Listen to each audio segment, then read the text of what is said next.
com o tema Como passar pela prova da lealdade cristã. E o nosso irmão Ailton Pereira irá proferir essa palestra.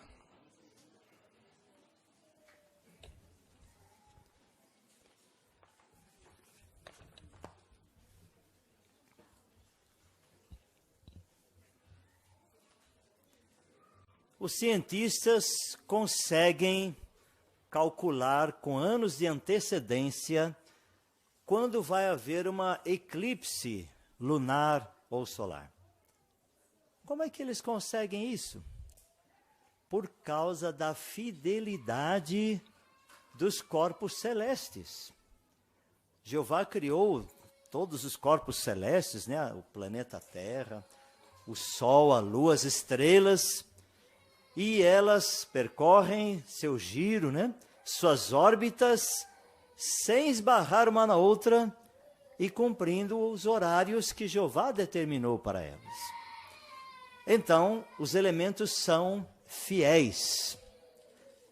Agora, com respeito ao ser humano, Jeová espera mais que fidelidade. Ele espera lealdade. Por que essa diferença?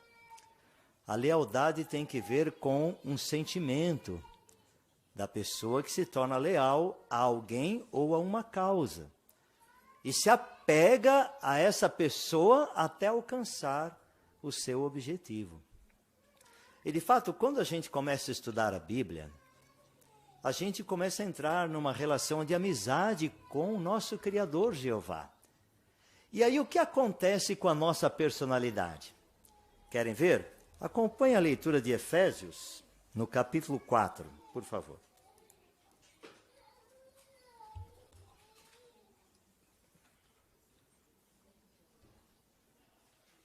Aqui descreve, então, o que acontece conosco quando aprendemos a verdade. Efésios 4. Veja a partir do versículo 22. Efésios 4, 22. Vocês foram ensinados que devem abandonar a velha personalidade que está em harmonia com o proceder anterior de vocês e que está sendo corrompida segundo os desejos enganosos dela.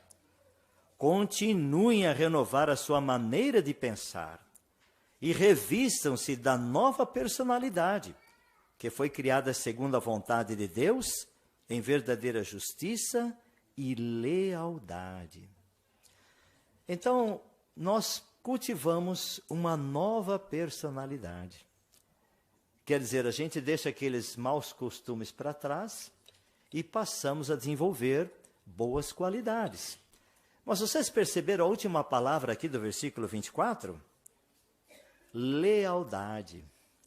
Sim, faz parte da nova personalidade, nossa lealdade com o soberano do universo, Jeová.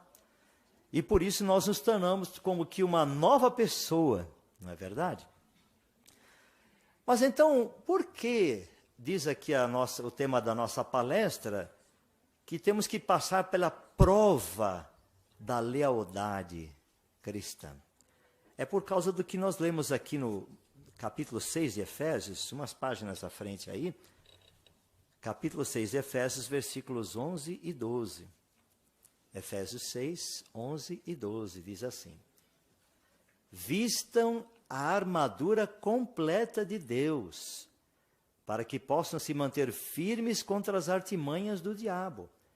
Pois temos uma luta, não contra sangue e carne, mas contra os governos, contra as autoridades, contra os governantes mundiais desta escuridão, contra as forças espirituais malignas nos lugares celestiais. Então, irmãos e amigos, nós temos um grande inimigo, Satanás, o diabo. Ele quer quebrantar a nossa lealdade. Por isso ele lança o quê? Diz aí no versículo 11, sobre as artimanhas. Notou que tem uma nota aí, né? Lá embaixo na nota fala tramas. Então o diabo procura lançar tramas, armadilhas, para a gente não ser leal a Jeová. Às vezes, essas armadilhas vêm por meio de perseguição violenta, franca, como está acontecendo lá na Rússia, né? Os irmãos acho que tomaram conhecimento. Os irmãos agora que foram presos estão sendo torturados na Rússia. Aqueles que estão presos na Eritreia, na África, já estão presos há mais de 20 anos. Mas também o diabo é sutil. Às vezes ele lança uma armadilha baseada em desejos pessoais nossos, que pode levar a uma conduta de deslealdade. Então, por isso nós vamos considerar aqui em 3 campos em que a gente precisa ser leal a Jeová.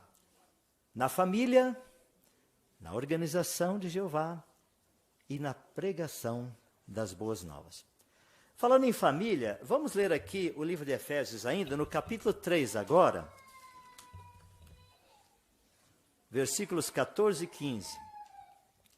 Olha como diz aí Efésios 3, 14 e 15. Por isso eu me ajoelho diante do Pai, a quem toda a família no céu e na terra deve o seu nome. Toda a família no céu e na terra deve o seu nome a Jeová. O que significa isso?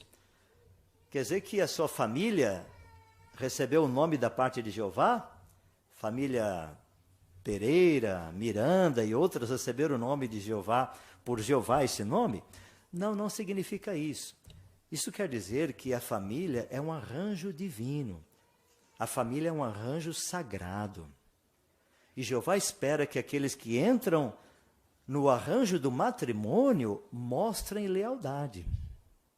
Isso não está fácil hoje, não é, irmãos e amigos? Porque o conceito sobre casamento foi muito rebaixado. Muitas pessoas hoje falam assim, olha, a gente casa, se não der certo a gente se separa, não tem problema. Quer dizer, o casamento ficou muito fútil, né? Além disso, também a imoralidade está crassa, né, no mundo inteiro. Pessoas que são homossexuais se casam como se fosse marido e mulher. Então, isso tudo deturpou na mente das pessoas o valor sagrado do casamento. E nós, será que nós vamos passar pela prova da lealdade cristã no casamento?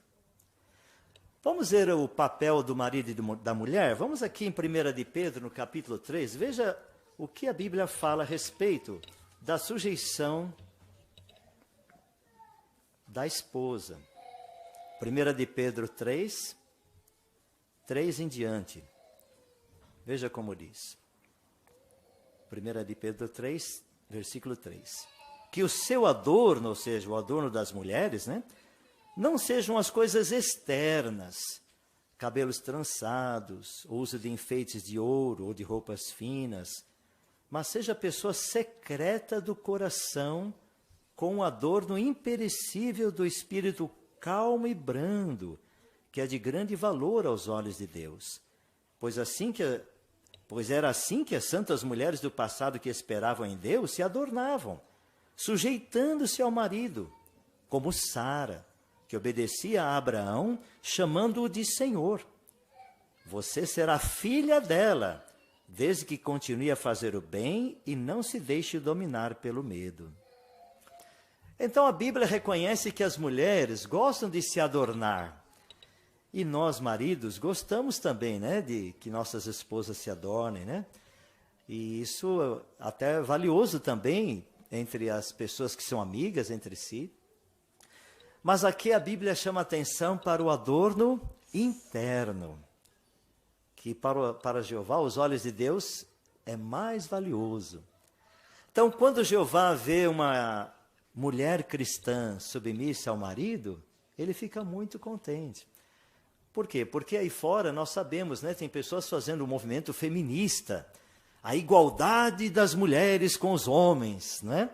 E de fato, muitas mulheres acham que ser submissa é uma humilhação para elas.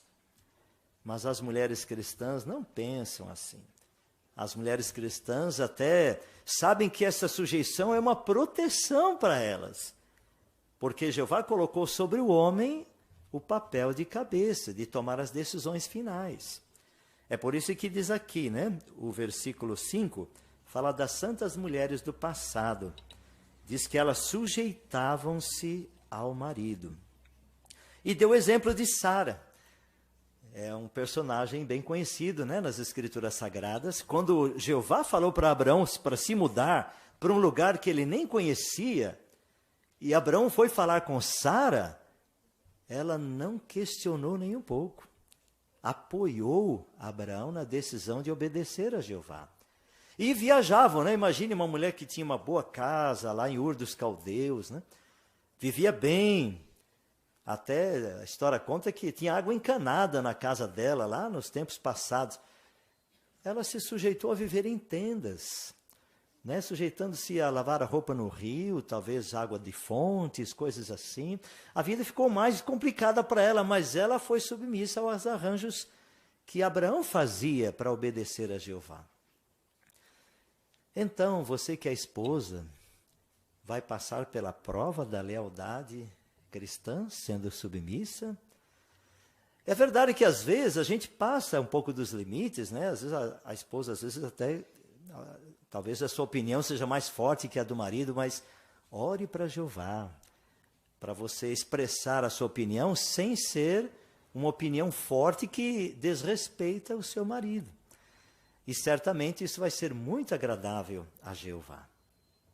E nós, maridos? Bem, em continuação aí, o versículo 7 diz assim, olha. Da mesma maneira, você, marido, continue a morar com a sua esposa segundo o conhecimento. Dê-lhe honra como a um vaso mais frágil, o feminino, visto que ela também é herdeira com você do favor imerecido da vida, a fim de que as suas orações não sejam impedidas. Então, nós maridos também passamos pela prova da lealdade cristã no casamento. Aqui falou que a gente tem que morar com a esposa segundo o conhecimento. Que conhecimento é esse? Aqui na nota, falou mostrando-lhe consideração, compreendendo-a. Homem e mulher não são iguais. As mulheres têm suas fases mensais, suas vicissitudes, que o marido precisa entender que os sentimentos dela mudam. Emocionalmente, ela é mais frágil. Então, o marido não deve achar que a esposa tem que pensar como ele. É difícil, não vai pensar como você, né? Então, a gente tem que entender os sentimentos da esposa, não é verdade? E também não cortar a comunicação. A comunicação entre marido e esposa é muito importante. Então, já houve relato assim de casais ficarem sem se falar 2, 3 semanas dentro de casa. Isso é, assim, para Jeová inadmissível, porque são uma só carne, não pode ficar sem falar, né? Se houve um bate-boca, como a gente fala, né, sobre um assunto, não quer dizer que vai passar aquele mal-estar para outros assuntos também, não. Houve algum probleminha lá na criação dos filhos, agora os dois vão para a cozinha fazer a comida, normal, conversa normalmente. Uma vez uma irmã falou assim, sabe, eu acho que se eu discuto com meu marido e depois vou para outro ambiente e continuo falando com ele, eu estou agindo como hipócrita. Não, de forma alguma, está sendo realista. Está reconhecendo que somos imperfeitos e sempre vai haver um desentendimento entre marido e mulher, mas que pode ser resolvido, não é verdade?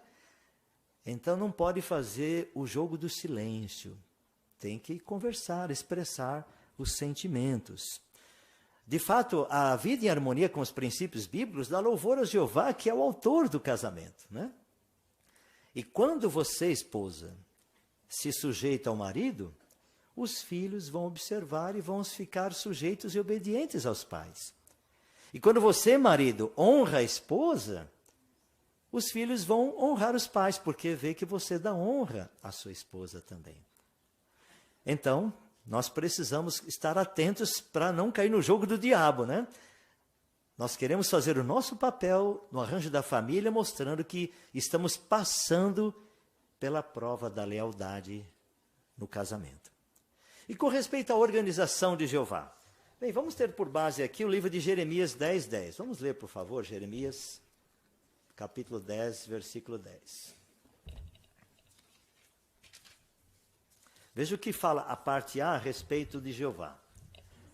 Jeremias 10:10 diz assim: mas Jeová é o verdadeiro Deus, Ele é o Deus vivente e o Rei eterno. Essa parte aqui, irmãos, é muito importante, né? Jeová é o verdadeiro Deus, o Rei eterno, soberano. O que quer dizer isso? Que Ele é a pessoa mais sábia do universo. Qualquer orientação que Ele der por meio da sua organização vai ser para o nosso bem pessoal e individual. A Bíblia Sagrada fala de servos de Jeová do passado que tiveram que passar por essa prova da lealdade cristã, no caso não era nem cristã, era na lealdade do povo de Jeová, e um deles foi Davi. Imagine, Davi se tornou o herói da nação de Israel quando derrotou Golias, não foi? Uma pedra lá acertou aquele inimigo de Deus. Aí Saul, o rei de Israel, ficou feliz. De que família é esse jovem? Traga ele aqui que eu quero conhecer e tal. Então Saul ficou feliz com Davi. Mas depois, o povo começou a gostar tanto de Davi que Saul ficou com ciúme de Davi, ao ponto de querer matar Davi. O que Davi teve que fazer? Fugir, deu no pé, ficou longe da nação de Israel, ficou morando em cavernas, em campos abertos. Ele ficou cerca de 13 a 14 anos sem poder voltar a Jerusalém para as festividades de Jeová. Mas será que ele se revoltou com Jeová? Será que ele pensou assim: puxa vida, o líder da nação de Israel está querendo me matar e eu sou inocente? Eu vou abandonar essa organização. Será que Davi pensou assim? Não, veja o que aconteceu uma ocasião em 1 Samuel 24, quando Davi teve até uma chance de matar o seu inimigo, Saul. 1 Samuel 24. Aí Saul estava perseguindo Davi, e aí, uma ocasião lá, ele ficou à mercê de Davi. Saul ficou à mercê de Davi. Veja aqui, versículo 6 de 1 Samuel 24.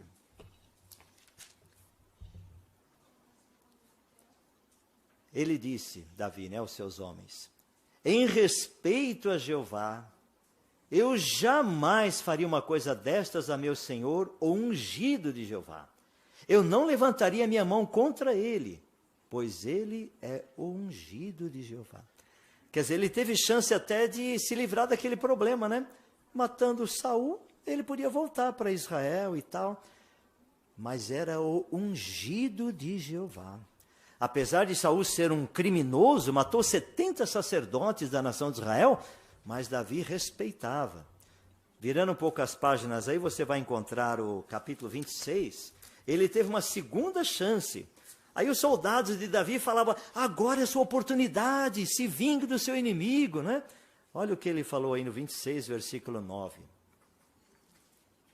No entanto, Davi disse a Abisai: não faça nenhum mal a ele, pois quem pode levantar a mão contra o ungido de Jeová e ficar inocente? Então perceber o temor reverente de Davi com Jeová, a lealdade dele a Jeová e a sua inteira organização. Então hoje nós temos, né, o privilégio de fazer parte do povo de Jeová. Aí Jesus Cristo, quando morreu, antes de morrer, ele falou que ia ficar um grupo de cristãos que iam cuidar da espiritualidade do seu povo. E ele falou isso em Mateus 24, 45. Vamos recapitular? Mateus 24, 45.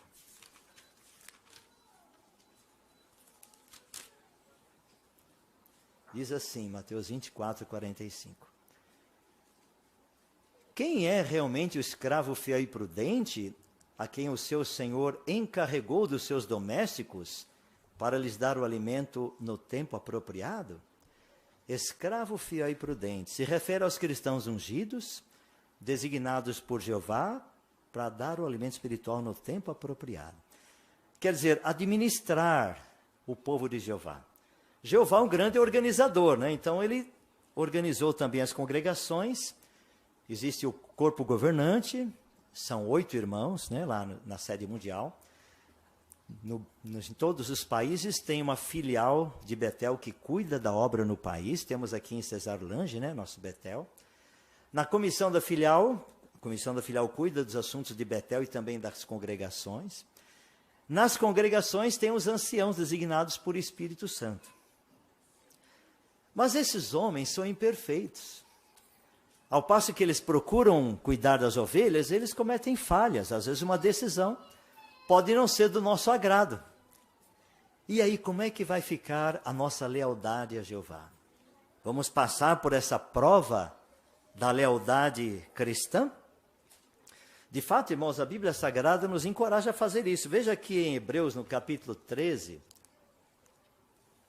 a orientação de Jeová para nós. Hebreus 13, 17.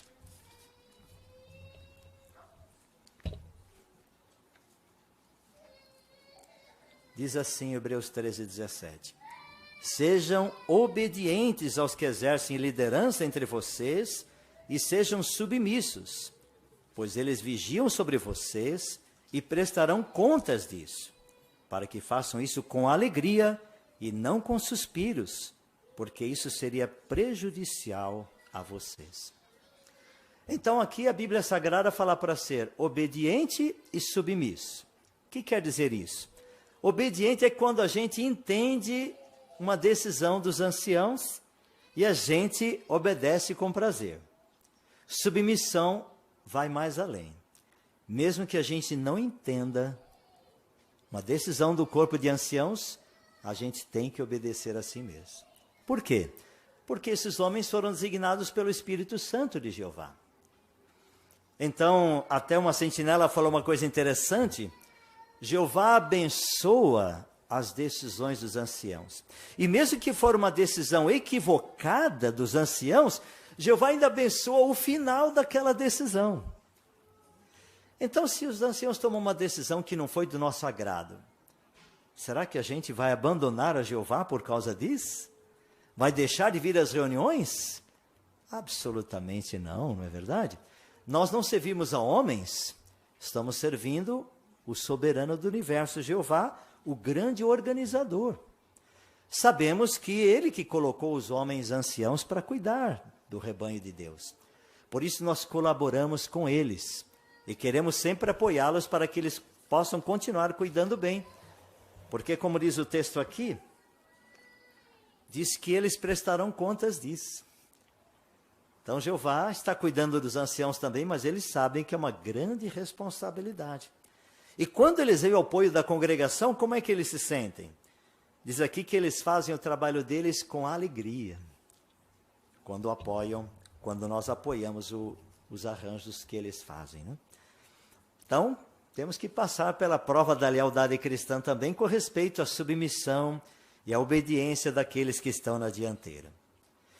E quanto ao terceiro tema, né? A pregação. Como é que a gente mostra que é submisso, ou que a gente é leal na questão da pregação? Vamos ler 1 de Pedro, irmãos. Logo depois de Hebreus, aí você indo mais à frente, você vai encontrar o texto de 1 de Pedro no capítulo 4.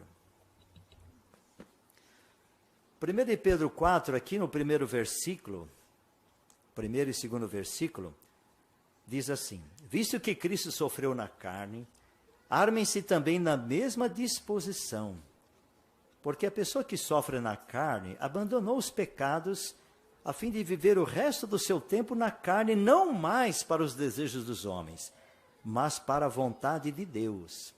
Até aqui nós vemos que quando a gente decidiu servir a Jeová, a gente abandonou nossos próprios desejos, agora fazemos os desejos de Jeová. Não é verdade?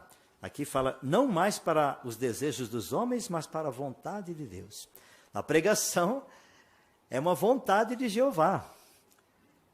E na sua sabedoria e amor, sempre quando ele vai executar uma sentença, vai realizar um propósito, ele avisa as pessoas que serão atingidas por aquilo de maneira favorável ou desfavorável. Como é que Jeová avisa? Ele poderia mandar anjos, né, anunciando as boas novas do reino. Mas ele quer usar a gente, os servos dele. Então, por isso, a vontade de Jeová é que a pregação seja feita. Então, quando a gente vai na pregação, estamos fazendo a vontade de Jeová. Agora, veja aí os versículos 3 e 4. Pois no passado vocês gastaram tempo suficiente fazendo a vontade das nações.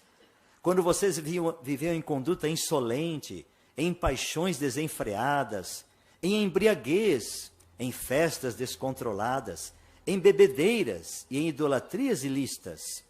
Eles ficam intrigados, porque vocês não continuam a correr com eles no mesmo proceder decadente de devassidão. E por isso falam mal de vocês. Então as pessoas não entendem direito por que a gente mudou a vida e por que a gente vai na casa delas. Não é verdade? Quantas vezes você já ouviu o morador falar, mas por que esse povo sempre volta na minha casa, né? Eles ficam intrigados realmente. Mas sabem por quê? Olha o que diz agora versículos 5 e 6. Mas essas pessoas prestarão contas àquele que está pronto para julgar os vivos e os mortos. De fato, é por isso que as boas novas foram declaradas também aos mortos, para que, embora sejam julgados na carne do ponto de vista dos homens, eles vivam em harmonia com o Espírito do ponto de vista de Deus. Perceberam aqui, irmãos? As boas novas foram declaradas aos mortos. Quem são esses mortos? Não os que estão no cemitério. Os mortos aqui são os moradores do nosso território. Do ponto de vista espiritual, as pessoas lá fora, irmãos, estão mortas. Do ponto de vista de Jeová. Então, a nossa obra de pregação é uma obra de resgate.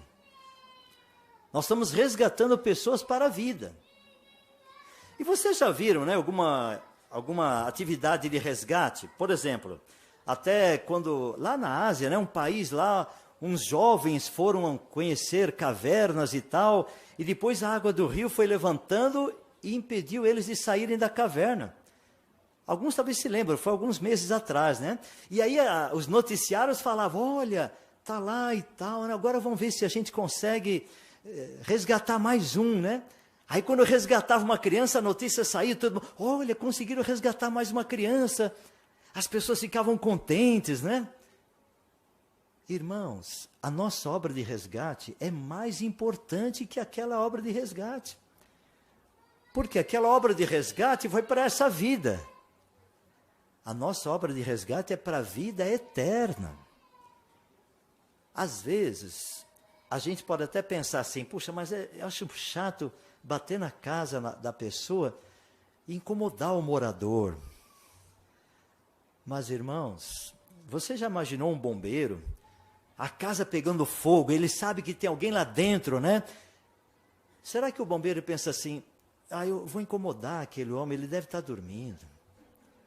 Será que o bombeiro pensaria isso? Jamais. Ele arromba a porta e vai com tudo para dentro para resgatar aquela vida. E no final, o homem lá, que talvez até estivesse dormindo, quando acorda, sabe o que está acontecendo, ele agradece ao bombeiro de ter salvo a vida dele. Irmãos, nossa obra de pregação não incomoda ninguém, não. Os incomodados, como já dizia o ditado, né, que se retirem, né? Na realidade, nós estamos resgatando vidas. Hoje mesmo na pregação, alguns irmãos falaram que tiveram bom êxito em falar com pessoas, marcaram revisitas. E um irmão até comentou assim, puxa vida, a gente pensa que o território batido ainda tem gente interessada na verdade. De fato, irmãos, aqui 1 de Pedro capítulo 4, veja o que falou no versículo 7. Aliás, 4, 7. Mas está próximo o fim de todas as coisas. Nós estamos no final do sistema, irmãos. Essa obra é urgente. Você já ouviu essas campanhas que a organização está fazendo, né? Do Amazonas, território rural. Agora a campanha de ajudar a obra em Moçambique. Vários irmãos já estão se mobilizando para ir para lá, para Moçambique, para pregar por 2, 3 meses. Essas campanhas aí é uma obra de resgate, irmãos. E muitos aqui também tiveram o privilégio de apoiar essas campanhas de resgate. De fato, irmãos, isso é uma maneira da gente passar pela prova da lealdade a Jeová. Não é mesmo? Realmente, irmãos, para nós é muito importante ser leais a Jeová. E veja como 1 Pedro ainda destaca isso. Vamos ler mais alguns versículos aqui em 1 de Pedro 5, 6 e 7. 1 de Pedro 5, 6 e 7, diz assim: da mesma maneira vocês, homens mais jovens, sujeitem-se aos homens mais velhos. Versículo 6, Portanto, humilhem sob a mão poderosa de Deus, para que ele os enalteça no tempo devido, ao passo que lançam sobre ele toda a sua ansiedade, porque ele cuida de vocês. Então, irmãos, aqui falou que a gente tem que se humilhar perante Jeová. Ele é o Deus Todo-Poderoso, tudo que ele nos orienta é para o nosso bem. Ao passo também que ele cuida da gente, notou? Ele ouve nossas orações, ele nos apoia na obra de pregação, no arranjo familiar, no apoio que damos à organização dele. Mas olha, veja o alerta no versículo 8 aí. Mantenham os sentidos, sejam vigilantes. Seu adversário, o diabo, anda em volta como um leão que ruge, procurando a quem devorar. Então, de fato, irmãos, o diabo está no nosso pé, querendo pegar a gente, né? Quebrantar a nossa lealdade a Jeová. Mas veja no versículos 9 e 10. Mas tomem posição contra ele, firmes na fé, sabendo que a inteira fraternidade dos seus irmãos no mundo está passando pelos mesmos sofrimentos. Porém, depois de vocês terem sofrido por um pouco, o próprio Deus de toda a bondade merecida, que os chamou à sua eterna glória e união com Cristo, completará o treinamento de vocês. Ele os fará firmes, ele os fará fortes, ele os porá sobre firmes alicerces. É isso, irmãos. Passamos pela prova da lealdade cristã quando aceitamos o treinamento da parte de Jeová. Sofrimentos, todos passamos. Mas aqui fala que é igual todos os irmãos do mundo inteiro, né? Mas certamente Jeová vai nos fazer firmes. Ele vai nos manter leais, porque ele nos ama. De fato, recorra sempre a Jeová. Jeová ama a sua lealdade. Então, continue sendo alvo do amor de Jeová.